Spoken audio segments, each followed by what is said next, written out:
Hey, thank you for finding this video. You've searched up why is it lonely at the top?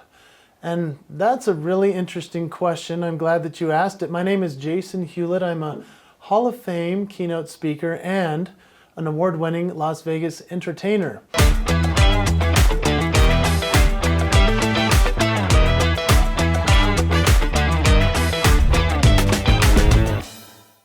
This is kind of an interesting topic for me to talk about, only because I'm thinking to myself, can I truly give you something that would benefit you in this case? And I can tell you honestly that I have been to the top of 2 industries in my career. And so that's why I feel like I have a few things I can share with you about the fact that, yeah, it is lonely at the top, and at the same time that even though it is lonely at the top, it also can be a place that's really special, and that you don't have to go up there and be lonely alone.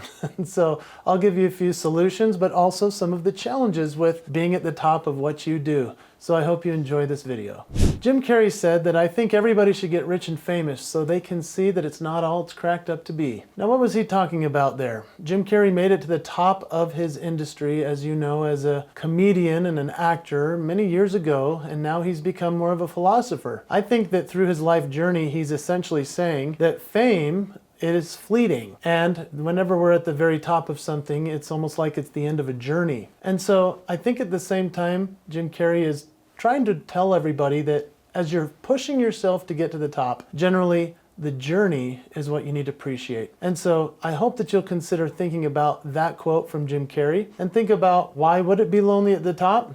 It's lonely because you're the only one there. And when you're the only one there, then all of a sudden you have some challenges. People are looking at you. Things become different. You're no longer anonymous. You don't have as much privacy as you once did. And things can get tricky even with your family. And so those are some of the reasons that I think it's important to consider, hey, maybe the journey is what's best before getting to the top. So, you know, when you're at the top, you are a target. Now everybody sees you on top of that hill and they're like, hey, I want to knock that person off.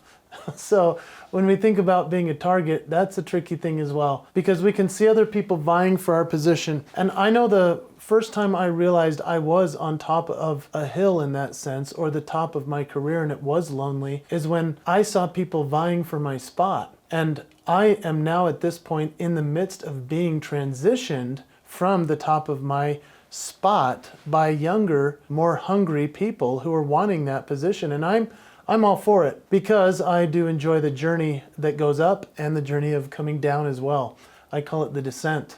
And I've got a book that will be coming out eventually about that. But when you think about being a target, that's okay. But we also start to think, okay, what am I doing here to continue to stay up here? And what happens is a lot of people start to find fault in you, whether it was on the journey up or while you're at the top.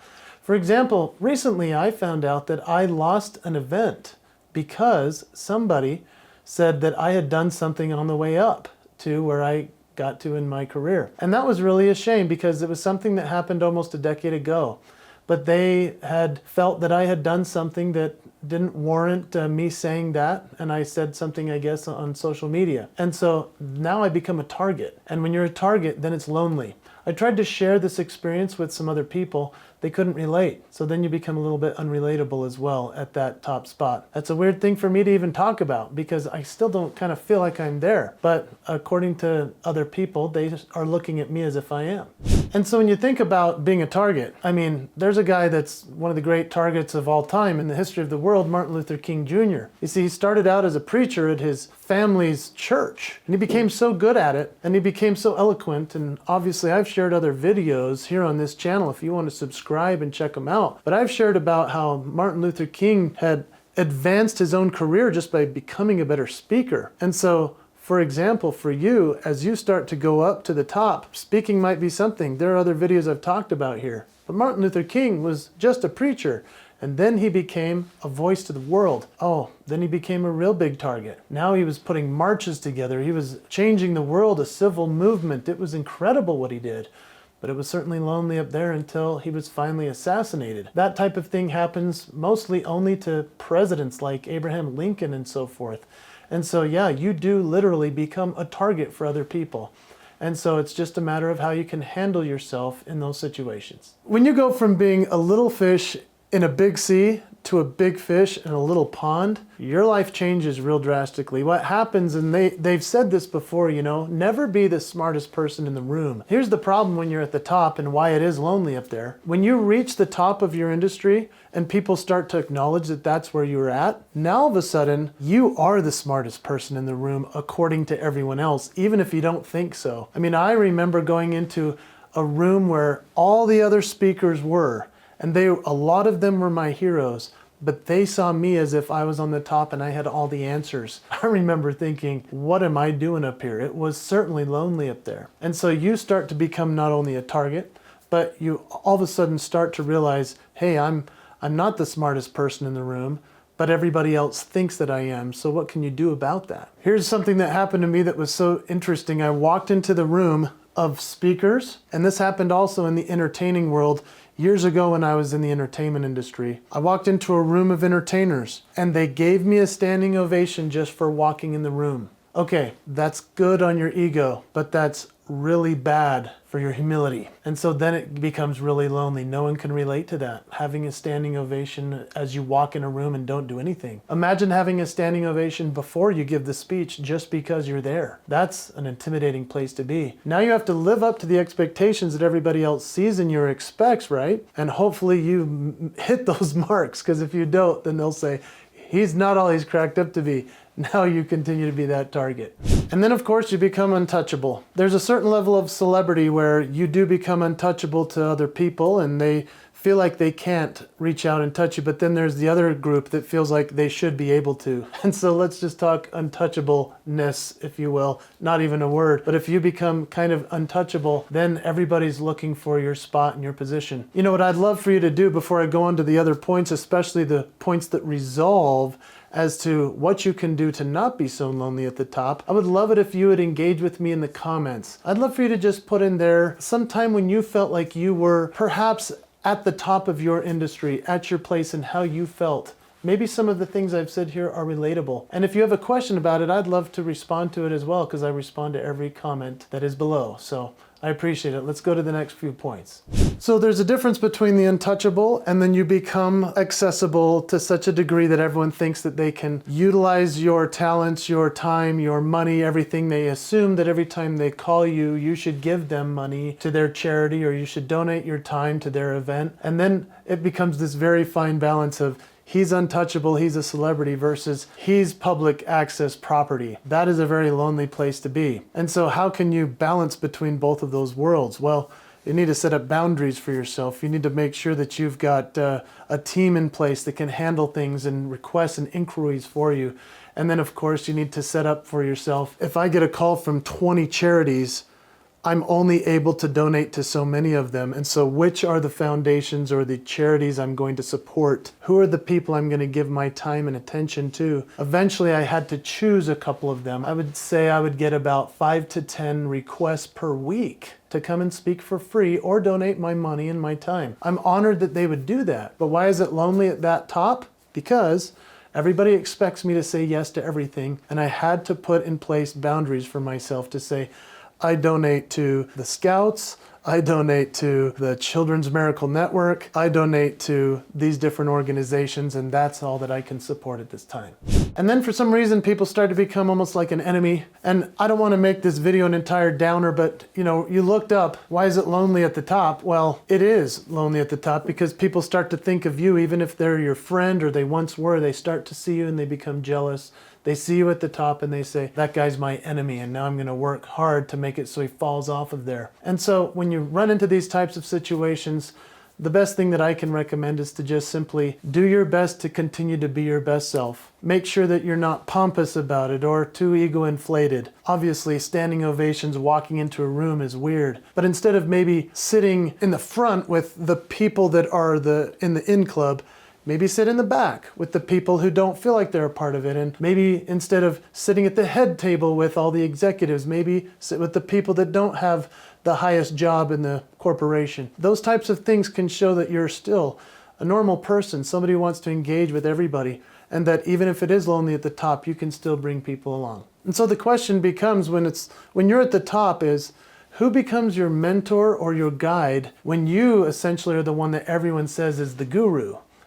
So How do you find that person? I've found that for me, it can either be someone way older or even way younger than me. Somebody who's either been in the industry that's made it, or somebody that's helped others make it in the industry I want to be in. There are so many people that can help us and mentor us, even if they see us as a celebrity or see us as great, see us as having more money, and maybe we do, but they can still help us in so many ways. Maybe it's a great psychologist or a therapist, somebody that you see that's a great teacher and educator, a wise person. I had my mentor, his name Chris Polis. He passed away when he was in his 90s. And I met him when he was in his 70s. It was a fascinating thing in my 20s to have this Yoda, Luke Skywalker type experience. Eventually, when I got to the top, he became my rock, and I'm so thankful for that, even though he had never accomplished anything that I had. And in that sense of the entertainment world, he was still that person I could look to. And so here are a few solutions for you if you're sitting there thinking, okay, I'm at the top and it's lonely up here, what am I supposed to do? Okay, the first one is, you just need to pick very carefully your close circle of friends. Talk to people that are well-meaning, that aren't just yes men, and that can tell it like it is.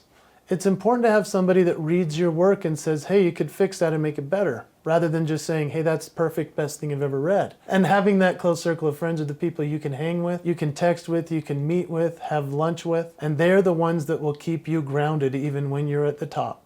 I would also recommend you do this. Number one is to find the circle of friends. Number two is to continually search out places that make you uncomfortable.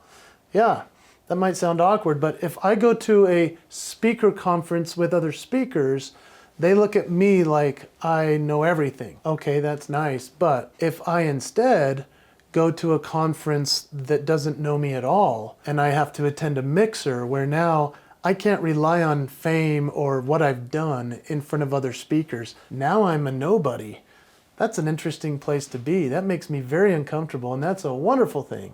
Because now, even though I know I'm on top of my industry, I can go in there and hopefully make new friends, new connections, make a difference, because I'm going to find other people that are probably on top in their industry or in their career, and that's important to interact with them. You want to know one that'll make you feel like, okay, it's lonely on the top, but I need a little bit of humility?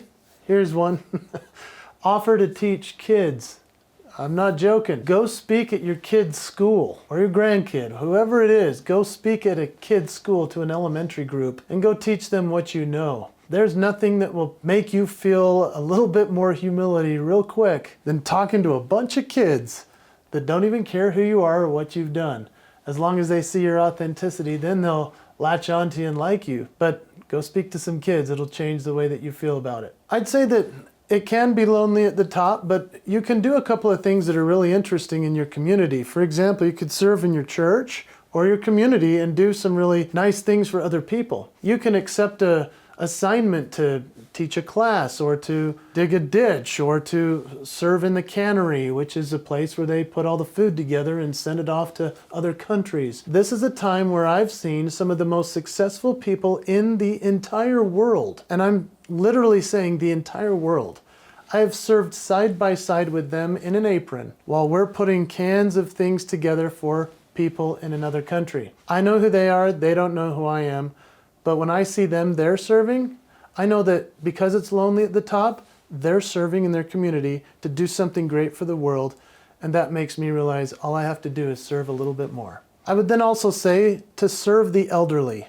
Serve them as much as possible. Now, the elderly don't care what you've done, even if they know. Like, I'll go shovel somebody's sidewalk when it snows, and they don't care. That's what I want. If it's lonely at the top, I'm going to serve, whether in the community or the elderly.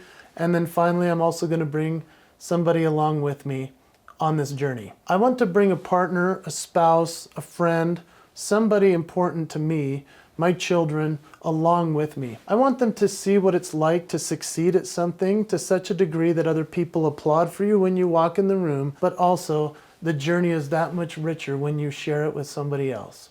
And so if you're feeling lonely at the top, I hope some of these solutions have given you an idea as to how you could not have to feel so lonely at the top. And equally, hopefully you can also see why the journey is so important. What I want you to know is that I've made other videos about how you can actually make your career a little bit even better if you'd like it to be. And I think everybody wants it, right? And so I've created videos like how becoming a better speaker can help your career. I hope you enjoy videos like that, and you'll check them out here on this channel. But I wish you well. You've messaged this or typed this into the search as to why is it lonely at the top.